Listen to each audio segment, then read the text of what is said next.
social movements. And as Tommaso and Alicia said, I've spent my life more or less in studying social movements in different forms. So it is obvious that I think that it is an important topic. But it is also true that many scholars think that the important thing is to study the governments because they make decisions, or sociologists often think the important thing is the economic structures. Well, I think all elements are important, but social movements have a special role to play, and especially social movements are important as they give the possibilities to normal people to participate in different ways. So in this presentation, I want to say briefly in how many ways social movements are relevant. Let me start with some examples of social movements that have been very important and have been well known also at the international level just before the pandemic started. So in 2019, in Lebanon, people protested against an increase in a specific tax on internet, but then the protest developed against the inequalities in general and for democratic deepening. In Chile, the effect of the protest in 2019 are still visible in deep changes in the political system, with an increase especially of the presence of social movements supported left-wing parties and activists. In the same months, social movements were relevant in Hong Kong, asking for independence, or in Catalonia, also asking for independence from Spain. So a way to think about why social movements are to be studied is to look at this protest by seeing how social movement acts. So they were massive protests in which millions of people participated. And it is interesting to note that many of such people were young people, and many were women. So people that usually research on political participation says are rarely present in official politics, rarely present in governments, rarely present in important institutions. They were all protests in which people could participate also through horizontal and fluid forms of organizations that were facilitated by social media. So, one of the important input by young people was their skills in using social media to present demands of different types. They've used as form of action, a form of actions that is often used by social movements from below. So social movements use protest. They are called the form of power of the powerless. So people who have less money to invest in pressures, in making pressures on government, or less resources to use at the institutional level, they can use disruptive forms of actions. In these cases, it was civil forms of disobedience. It was non-violence, but it was disrupting the normal ways in which the system function. Also, what is interesting in these cases, and is also relevant in general for social movements, is that very often movements starts from contingent problems. As I mentioned, in Lebanon, it was an increase in the taxes on internet. In Chile, an increase in the cost of the bus tickets. But then they tend to expand quite quickly.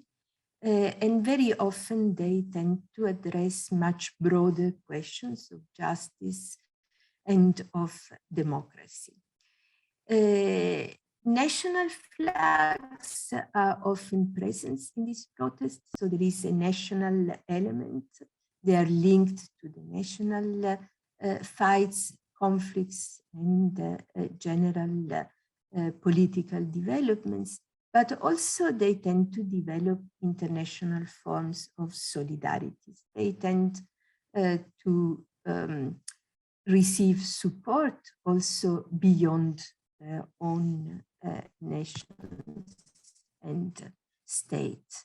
In fact, social movements are usually considered as dense, informal networks of groups and individuals, which are characterized by their sharing a distinct form of collective identities, using protest in a conflictual way in order to oppose opponents.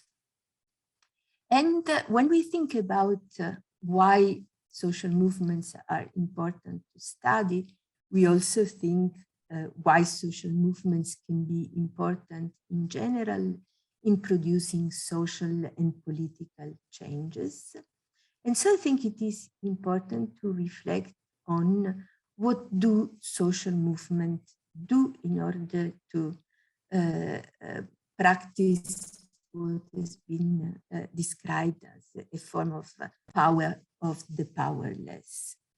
I mentioned protest in the street, and in fact, very often, if we look at books on social movements, we find on the cover expressions of protest in the streets. When media talk about social movements, they often talk about protest. But I think it is also important to look at all the other activities that social movement activists do. So they talk, and this is important because it means social movements are spaces where people meet and try to develop idea, to develop knowledge. They very often succeed in presenting alternative visions, but also often alternative solutions. So the democracy of the movement is not only a democracy in the street, but it is also a democracy of meetings, of assemblies, of encounters of different types. What is also noticed is that movement also practice the object. For instance, during the pandemic times, many progressive movements have organized solidarity in different forms. So they've used self-help, they've used direct actions in order not just to surrogate the power or the intervention of the state, but also to show solidarity with others and invent different ways to provide for this solidarity itself. Social movements also make pressures on decision makers. They also use lobbying at different level, at international level, at local level, and so on.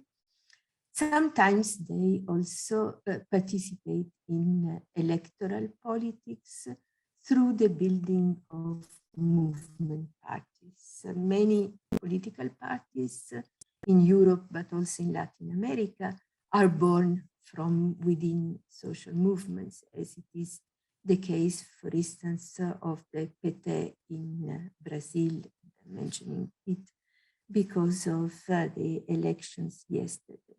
So social movements produce knowledge, and they produce also different types of identities. So I think a very important element that also Tommaso and Alice are studying is the ways in which social movements are also, can I say, environments, spaces in which emotions develop and positive emotions are constructed. And this is very important in the political and social processes, because around emotions, identities are constructed, and emotions are not in opposition to cognitions, but they are the glue that is often necessary in order for ideas to spread, for the importance of communities to be developed, for identities to be built. And for instance, I've studied this process by looking at environmental movements in Italy and in other countries that have been considered often as movements that say no, movement that oppose, for instance, oppose the constructions of locally unwanted land use. So often the attention is on the capacity of this movement to say no to different type of projects that are considered to be dangerous for the environment. But what I want to stress is that while movements say no, so while they intervene in the political system, while they put pressures on the institutions, they also say a lot of positive things, in the sense they create communities that often are lost. They contribute, that is, to build social ties that are fundamental for the creation of community. So in one characteristic, let's say, especially of territorial movements, is their capacity to construct a community of human beings. That, as one activist that I had interviews stressed, is not a natural product of living together, but it is a construction. It's a construction that movements contribute to. It is during struggles that the idea that there are interests in the territories that involve different type of social groups, of generations, of gender, and so on, is stressed, and in which also memories of the past re-emerge and are used in order to produce these ideas of the community. Social movements are not the only actors that produce community. In the past, the political parties had also these orientations. They could work within governments because they could, say, develop links with the rank and file, and they could construct communities, broader communities of comrades, broader communities of people who believed in the same ideals, and for these reasons were available also to give up part of selfish interest in order to invest in the common interest of a class, of a gender, of an ethnic group, of a community. So this framing of identities that often happen during conflicts is most important because movements are not the actor just of the opposition to something which is happening, but also of the constructions of identities. And these identities that develop during the struggles are very often inclusive. So they tend to present the image of a community in which the common good of the people living on a territory is to prevail on the interest of business or of specific political parties. And these ideas of what a community is, what are the common values that often are rooted in the past, but often have been also forgotten for a long time. It is something that is often constructed in actions. Also, local struggles are often made of forms of actions that are lasting in times. They involve very often occupations of sites. They involve the constructions of alternative spaces. And it is in this space that activists meet, talk, eat together, think about potential solutions, find these elements that they have in common. And very often it is during these struggles that, as in the examples that I mentioned in the beginning, an increase in generality happened. That is, struggles that started, like in the cases I studied, for opposing the constructions of a bridge or opposing the constructions of a high-speed lane, or often opposing the constructions of airport or other infrastructures. They develop into a much broader discourses, not just about not in my backyard, but much more about how do we have to imagine our development, our future, our existence, our relations with the others, and so on. So I think it is important to look inside this conflict to see also at the evolutions. Very often in social movement studies, the attention has been on under which conditions do movements act.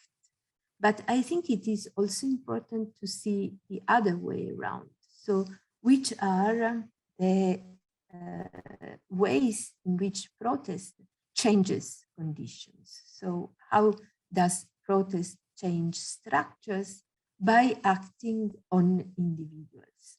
And often when I've interviewed activists who participated in these forms of protest on the territory, at the territorial level, they talked of their first experiences as protesters as life-changing.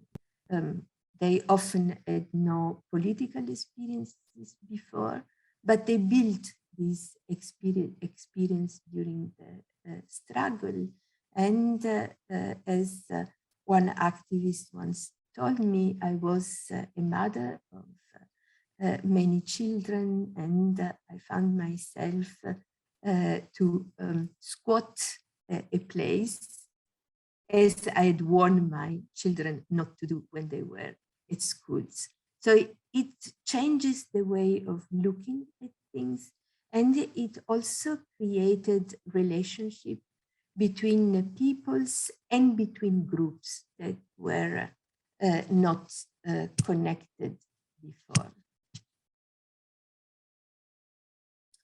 Also, they often bridge different type of frames. So sometimes at the origins of these conflicts, there are movements that are particularly interested on specific issues. If it is the constructions of, for instance, a camp for the army, it is pacifist movements that mobilized first.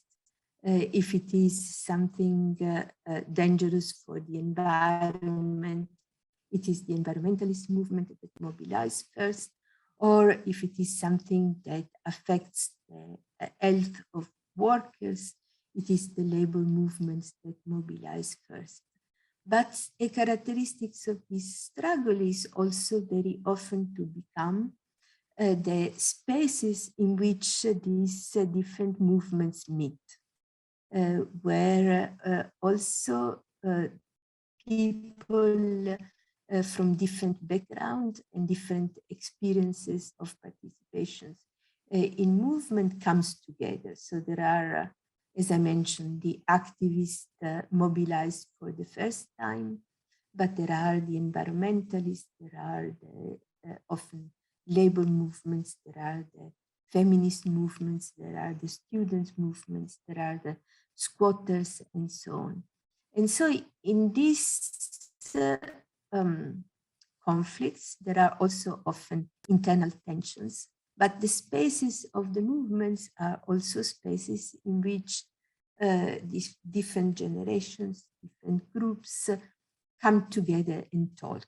Often they come together because they need to, because the opponents are very powerful, but then talking, discussing with the others, struggling together, generates a sort of empathy that allows for the development of more durable and consistent and resilient type of struggles. It is also a struggle that eventually addresses the very essential element of democracy. So it is about the rights of the citizens to resist against what becomes often very soon a militarization of the territory. When locally unwanted land use is decided by the authorities, very often the military, the army, the police is sent to defend the space, the land, that often also legally acquire another definition. So it becomes an especially protected area. And so often also in the mobilizations of the territory, a main right that is claimed is the right of the citizens to decide on their own destiny. And so also to free the spaces, to free one's own land by the occupations of coming from outside. So during these actions, a sort of redefinitions of the aims developed, with especially reflections on different forms of growth, different forms of degrowth, different ways of using the territories, and the logic related to this. So it is struggles that, as I titled a book devoted to these forms of protest, as how struggles produce community. because while very often conflicts are seen as something that destroy peace, what I saw in my own research is that it is the opposite, that it is in the struggle that collective identities are created. Of course, the idea that the territory is all homogeneous on some positions would be misleading, but large reflections on the use of the territory developed during these struggles. And I promised to talk no more than 30 minutes, but I think I still have a few minutes. And I wanted in these few minutes address some other of action. So, as I mentioned, social movements are in the street, but being in the street is only one moment. It requires a lot of meeting encounters and networking before, and that produces transformations in frames and identities. But social movements also develop sort of alternative forms of producing, consuming, sort of liberated zone where they try to prefigurate with different type of spaces. The examples in the pictures is from Spain, from the developments of the movements against austerity in 2011 and afterwards. And the mareas, that is the waves, were sort of very horizontal organizations of workers, but also users of different type of social services that fought against the privatizations of services, against the effects of these privatizations in terms of increasing inequalities, but also against a top-down conceptions of welfare and of public services, asking for the participation, the elaborations of alternative visions through the participations of the workers and of the users themselves. So the idea that went under the label of the commons, of the creations of something that is not private, but not also public in the sense of being controlled by the government, but it is rather participated from below. And citizens often, activists, organizing this type of alternative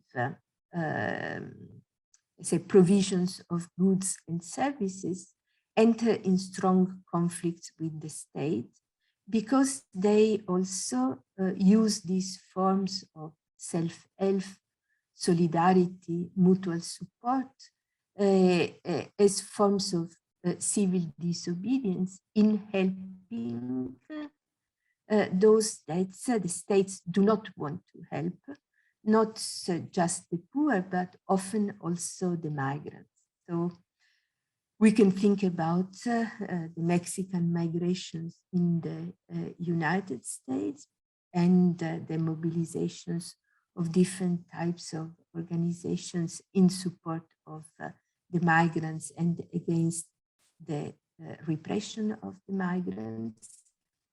In Europe, there was a similar type of developments. In Europe, often migrants come from the sea, come from Africa, so they have to cross the Mediterranean Sea, and many of them drown in the attempt to come. So groups of young activists and of people who wanted to develop concrete forms of solidarities, have, for instance, organized a system of boats that are used in order to save people from drowning in the Mediterranean.